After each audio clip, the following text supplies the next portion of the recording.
Money, right? You need to Yeah. be able to survive. I mean, you can't live in America without money.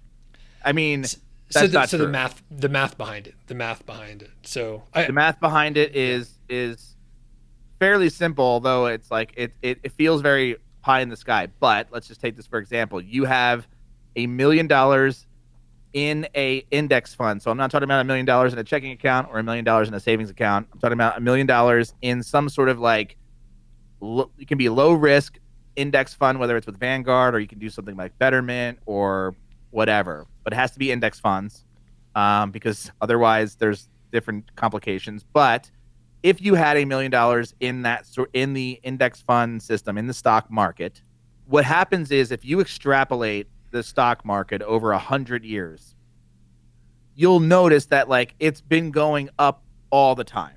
And on average, you'll probably earn around 7 to 12% of your investments safely.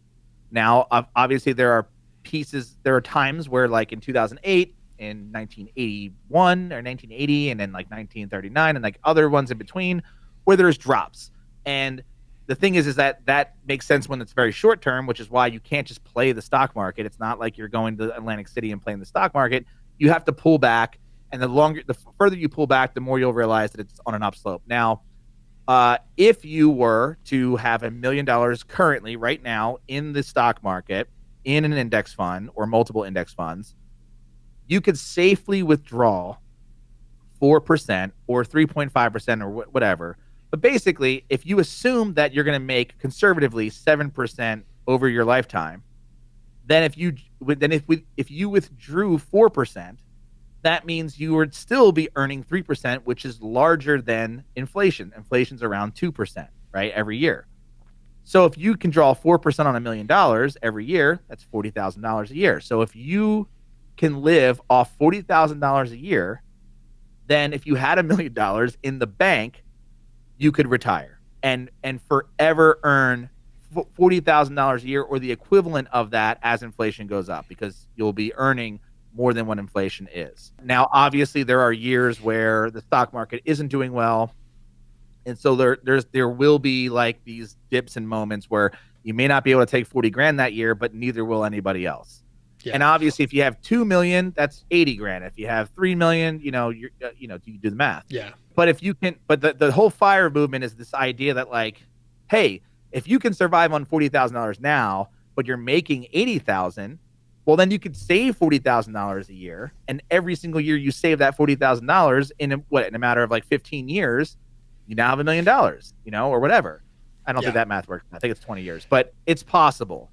So and then there's obviously like there's real estate, there's other little like avenues then, and 7%, that's the conservative, route, of course. If you start a business, you can make, 200, 300, 400 millions of dollars a year and still live like a normal person at like $40,000 a year, $50,000 a year, and the rest of that just goes into an account or it gets invested, and you'll be much closer to being able to actually be financially independent, which is, I think, the key words there, instead of retiring early, right? You're basically, what it means is like you are free from having to work for money. The money works for you, and that's how you're paid.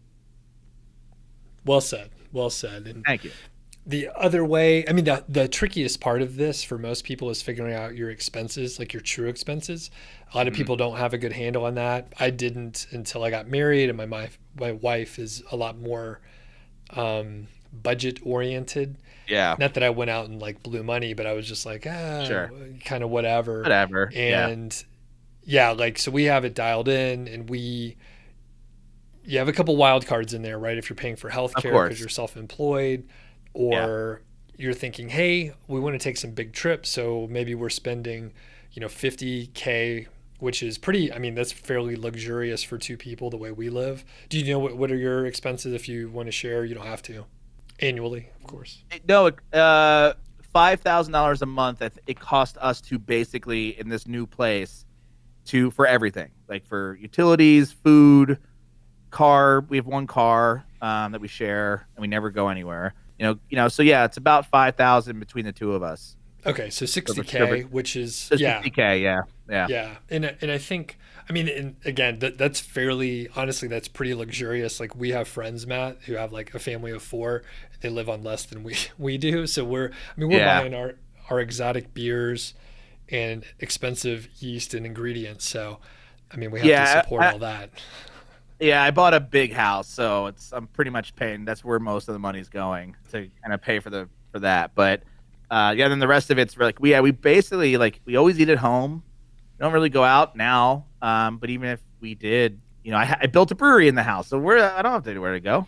Yeah, I brought everything to me. I'm a homebody for sure. Like even before all this, so I love being home. Like there's before COVID, there were weeks where I didn't leave the house, like a whole week where I never even like stepped foot in a car or anything, only yeah. because, and then I go, I should probably go outside. I think I've been inside for like too long. I don't Oh, you feel it because stay I like, inside? yeah, See, yeah. I'm There outside was, all the time. yeah, there was. Well, I and where we used to live, it was like right on a highway, so it was like kind of not fun to be outside. And there Yeah, was always somebody walking by, and you were like right there, and it's just awkward. So like we'd have the doors open and windows open, but yeah, only because like I like working. I like what I do. It's like a hobby for me, and most of my hobbies besides snowboarding and beer were indoors, and now same here, brewing's man. indoors. So yeah. Yeah, yeah. Well, I think we covered it pretty good. And a disclaimer, someone even mentioned like, "Hey, we sound like financial advisors more than entrepreneurs." And yeah, we're just here for entertainment. We hardly know what we're talking about, so consult your professionals. And Absolutely not. Do not fuck your professionals. I will say this. Yes, the reason why we sound that way, or at least I'll say the reason why I sound that way is because when I started my business, I was really, really terrible with money. And I knew that if I was going to pursue this lifestyle, that I couldn't be bad with money anymore. And so I read every personal finance book that I could get my hands on to not be bad at this. And then I met somebody who had a personal finance blog, and we started a podcast together that we ran for many years. And I just know, because it's like I don't like not knowing. And I think it's crazy important to be good with money if you're going to start your own business, because it's all you have is yourself to rely on.